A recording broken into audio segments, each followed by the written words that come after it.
sembahlah kalian hanya kepada Allah Subhanahu wa taala dan jangan kalian melakukan kesyirikan, menduakan Allah Subhanahu wa taala. Innal hamdalillah nahmaduhu wa nasta'inu bihi wa nastaghfiruh wa na'udzu billahi min shururi anfusina wa sayyiati a'malina. May yahdihillahu fala mudilla lahu wa may yudlil fala hadiya lahu.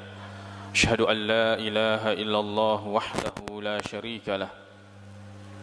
Wa asyhadu anna Muhammadan abduhu wa rasuluh. Sallallahu alaihi wa ala alihi wa ashabihi wa sallama tasliman katsira. Ya ayyuhalladzina amanu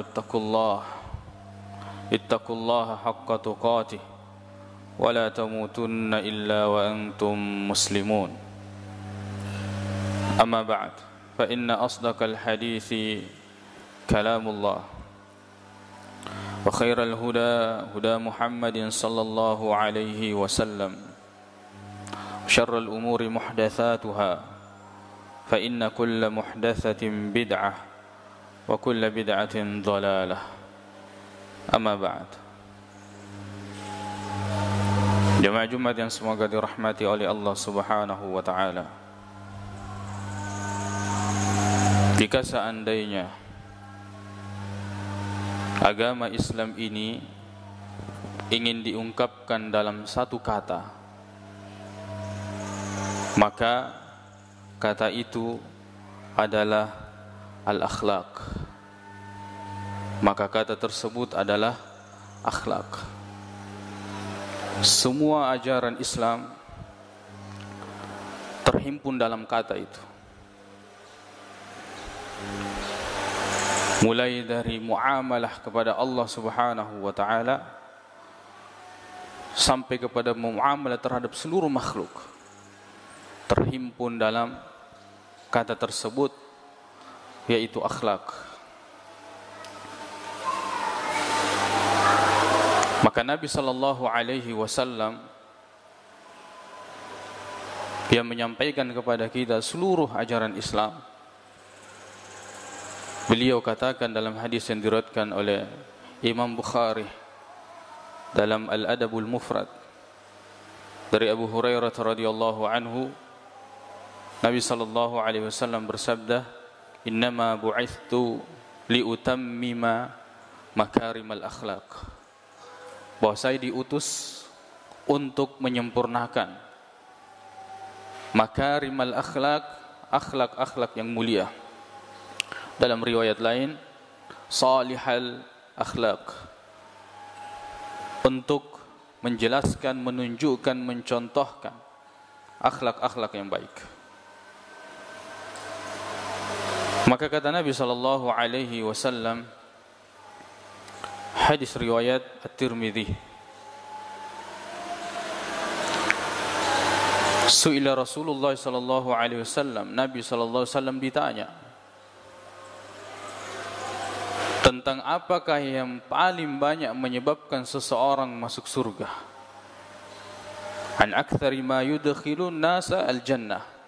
Apa yang paling banyak memasukkan seseorang ke dalam surga atau manusia? Kata Nabi sallallahu alaihi wasallam, taqwallah, bertakwa kepada Allah Subhanahu wa taala, wa husnul khuluq, dan akhlak yang baik. Ke dalam riwayat Muslim dari Ali bin Abi Thalib radhiyallahu anhu, beliau menyebutkan bahwa di antara doa Nabi sallallahu alaihi wasallam, wahdini li ahsanil akhlaq, ya Allah, tunjukilah aku kepada akhlak yang paling baik.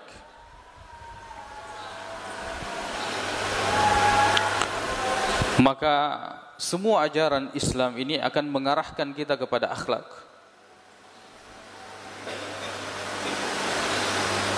Kita menuntut ilmu untuk akhlak. Bahkan sebagian ulama mengatakan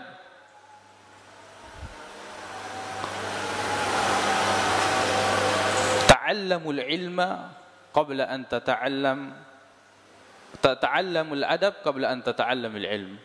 Belajarlah adab, belajarlah akhlak sebelum engkau mempelajari ilmu.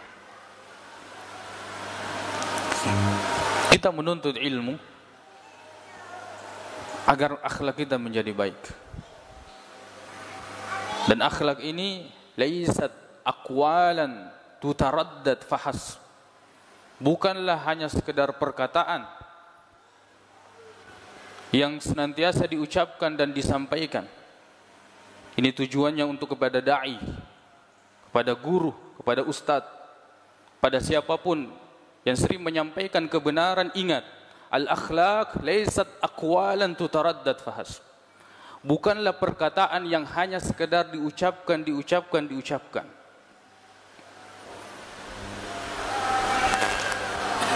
Sebab kalau hanya perkataan, la tata'athar, tidak akan pernah membawa pengaruh kepada siapapun, bahkan kepada diri kita, bahkan kepada orang yang mengucapkan. Makanya Nabi SAW tentang masalah akhlak kebanyakan diceritakan oleh sahabat. Saksian Anas bin Malik, saksian sahabat yang lain bahwa akhlak Nabi SAW, saksian Aisyah radhiyallahu anha. Bahkan ketika Aisyah radhiyallahu anha ditanya, "Kaifa khuluq?" Bagaimana akhlak Nabi sallallahu alaihi wasallam? Aisyah radhiyallahu anha mengatakan, "Kana khuluquhul Qur'an." Akhlak Nabi sallallahu alaihi wasallam adalah Al-Qur'an. Akhlak ini bukan hanya untuk dibahas, tapi untuk dicontohkan agar diikuti. Agar ada gambaran yang jelas bagi orang-orang yang kita sampaikan kepadanya tentang akhlak, agar mereka bisa mengikuti dengan baik. Dan ilmu tidak ada nilainya ketika tidak dihiasi dengan akhlak yang mulia. Al-Quran yang kita hafal, bagaimanapun mutqinnya, bagaimanapun ahlinya kita melafalkan Al-Quran, akan tetapi akhlak kita tidak mencerminkan Al-Quran, maka itu tidak akan mendatangkan manfaat kepada orangnya dan kepada orang lain. Sebab yang dimaksud dengan hamilul Quran, hamalatul Quran, hamil, orang yang membawa, dia tidak pernah seperti ibu yang sedang hamil tidak pernah meletakkan bayinya. Hamilul Quran artinya senantiasa membawa Al-Quran. Dan dijelaskan oleh ulama bahwa hamalatul Quran al-alimuna bi ahkamihi wa halalihi wa haramihi wal amiluna bima fihi. Orang yang menghafal Al-Quran, orang yang membawa Al-Quran adalah orang yang mengetahui tentang hukum-hukum Al-Quran, halalnya, haramnya, dan mengamalkan apa yang terdapat di dalam Al-Quran. Itu disebut dengan hamilul Quran. Makanya kalau ada penuntut ilmu yang sering duduk di majelis ilmu, atau yang lebih parah dari itu, ada yang sering menyampaikan ilmu, mengajarkan ilmu, akan tetapi akhlaknya jauh dari apa yang dia sampaikan, maka ini membuat seseorang jauh dari akhlak. Dialah yang menjadi tokoh yang paling besar menyebabkan muridnya atau orang yang disampaikan kepadanya menjauhi agama Islam itu sendiri, walaupun lisannya memanggil, mengajarkan orang tentang akhlak. Sebab lisan ada dua, lisan lidah dengan lisan hal, lisan keadaan kita. Dan keadaan kita lebih kuat bercerita daripada lisan perkataan kita. Hadis-hadis Nabi SAW tidak begitu banyak terhimpun dalam satu kitab, tidak begitu banyak. Akan tetapi yang dicontohkan oleh Nabi SAW tergambar pada sahabatnya. Berapa sahabat Nabi SAW? Bagaimana mereka? Mereka adalah lulusan-lulusan dari majlis, dari orang yang mereka contohi, yaitu Nabi sallallahu alaihi wasallam. Makanya kata Nabi sallallahu alaihi wasallam tentang keutamaan akhlak ini, ma min syai'in athqalu fil mizan, tidak ada yang paling berat nanti di timbangan kecuali adalah akhlak. Innal mar'a la yablughu bihi, seseorang akan sampai kepada derajat melalui akhlak tersebut seperti derajat orang yang berpuasa dan orang yang melakukan salat dengan akhlak baiknya. Kebodohan, kejahilan, mudaratnya lebih ringan daripada akhlak yang tidak baik.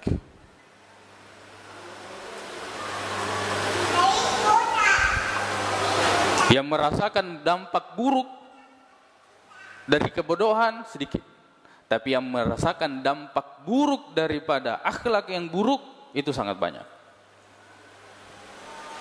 Itu sangat banyak. Seorang guru, dia lebih berat menghadapi orang yang buruk akhlaknya, anak yang buruk akhlaknya, ketimbang anak yang rendah daya tangkapnya. Karena dia memahami bahwa tentang pemahaman, kecerdasan, hafalan, pemberian dari Allah Subhanahu wa taala. Tapi tentang akhlak, tentang adab, sesuatu yang bisa dirubah sesuai dengan latar belakang anak tersebut atau di mana dia tinggal. Tentang akhlak adalah satu kata yang mencakup semua ajaran Islam. Semua yang kita lakukan untuk akhlak, baik akhlak kepada Allah Subhanahu wa taala maupun akhlak kepada sesama manusia dan akhlak kepada seluruh yang diciptakan oleh Allah Subhanahu wa taala. Aqulu qauli hadza wa astaghfirullah li wa lakum.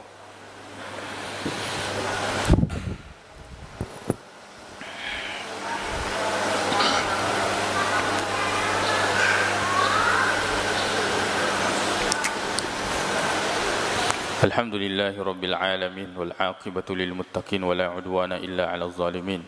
Asyhadu an la ilaha illallah wahdahu la syarika lah wa asyhadu anna Muhammadan 'abduhu wa rasuluh sallallahu alaihi wa ala alihi wa ashabihi wa sallama tasliman katsira, amma ba'd.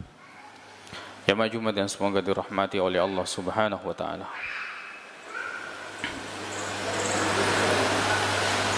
Dikatakan bahwa al-faqidu la yu'ti syai'an, orang yang tidak memiliki sesuatu maka dia tidak mampu memberikan sesuatu. Yang bisa mengajarkan akhlak adalah orang yang berakhlak. Yang bisa mencontohkan akhlak adalah orang yang memiliki akhlak, yang menjaga lisannya, yang menjaga tutur katanya, yang menjaga perbuatannya, yang menjaga ibadahnya, yang menjaga akidahnya, yang menjaga manhajnya, yang menjaga hubungannya dengan Allah Subhanahu wa taala, yang menjaga hubungannya dengan makhluk. Sebab orang yang kita lihat ini, terutama anak-anak kita, terutama orang-orang yang kita didik, adalah cerminan bagi kita. Seperti orang yang bercermin, kita angkat tangan maka yang dicermin angkat tangan. Kita duduk maka yang dicermin akan duduk. Maka ketika kita memiliki akhlak yang baik, maka biiznillah, dan itu adalah usaha yang paling maksimal untuk mendatangkan pertolongan Allah Subhanahu wa taala, kita memulai dengan diri kita sendiri, kemudian kita perlihatkan kepada anak-anak kita, kepada murid-murid kita, kepada orang-orang yang kita sampaikan kebenaran padanya, agar mudah mereka mengamalkan. Kita menjadi contoh yang jelas. Perkataan mudah disampaikan, perkataan gampang diuraikan, tapi mengamalkan akhlak Mengamalkan yang kita ucapkan itu sesuatu yang sangat berat. Siapapun. Akan tetapi demi tujuan yang besar, kita mungkin belum memiliki akhlak itu. Tapi jangan contohkan akhlak yang buruk kepada orang sehingga dia menirunya. Sehingga dia mengatakan si fulan saja yang hafal Quran, si fulan saja yang pesantren, si fulan saja yang gelarnya ustadz begini. Apalagi kita. Walaupun kita belum sampai pada akhlak tersebut, tapi jangan contohkan yang buruk. Jangan contohkan yang buruk. Walaupun dari segi penampilan berpakaian misalnya, boleh. Ketika kita beribadah, boleh saja kita menggunakan baju, misalnya baju kaos. Tapi sebagai seorang yang menjadi panutan, jangan lakukan itu. Sebab kita akan ditiru, kita akan dicontohi. Ini sangat penting. Sebab kalau tidak, kita melakukan kerja keras yang tidak akan ada nilainya. Percuma hafal Quran, percuma belajar bahasa Arab, percuma belajar ilmu-ilmu syariat, percuma kita mempelajari semua ilmu kalau ternyata akhlak nol. Bertutur kasar, suka meninggikan suaranya, tidak menghormati orang yang lebih besar, lebih tua darinya, tidak menyayangi orang yang lebih kecil atau lebih rendah darinya, tidak membuat orang senang ketika bersamanya. Kemana Quran 30 juz? Kemana hadis-hadis yang dihafal? Kemana hukum-hukum yang sudah dipelajari? Mana hikmah-hikmah? Mana ibrah-ibrah yang dia pelajari? Al-fawaid dari Al-Quran dan hadis mana semua? La yanfa'. Tidak akan bermanfaat sedikit pun. Karena qabla an tatakallam, sebelum kita berbicara, orang sudah bisa menilai. Apalagi setelah kita berbicara. Apapun yang kita pelajari, apapun yang kita sampaikan, apapun yang kita ajarkan, jangan pernah menyampingkan akhlak. Sebab dari kita, mereka akan belajar. Dari kita, mereka akan menjadi seperti apa yang mereka lihat. Dan mudah-mudahan Allah Subhanahu wa ta'ala menganugerahkan kepada kita generasi yang lebih baik dari kita. Allahumma ighfir lana dhunubana wa israfana fi amrina wa thabbit aqdamana wa ansurna 'alal qaumil kafirin. Allahumma ighfir lil muslimina wal muslimat wal mu'minina wal mu'minat al ahya'i minhum wal amwat innaka sami'un qaribun mujibud da'wat. Allahumma inna nas'aluka al huda wat tuqa wal 'afafa wal ghina. Allahumma arinal haqqa haqqan warzuqna ittiba'ah wa arinal batila batilan warzuqna ijtinabah. Allahumma inna nas'aluka ilman nafi'a وعملا متقبلا ورزقا حلالا طيبا ربنا آتنا في الدنيا حسنة وفي الآخرة حسنة وقنا عذاب النار أقول قولي هذا وأستغفر الله لي ولكم وآخر دعوانا أن الحمد لله رب العالمين وأقيموا الصلاة.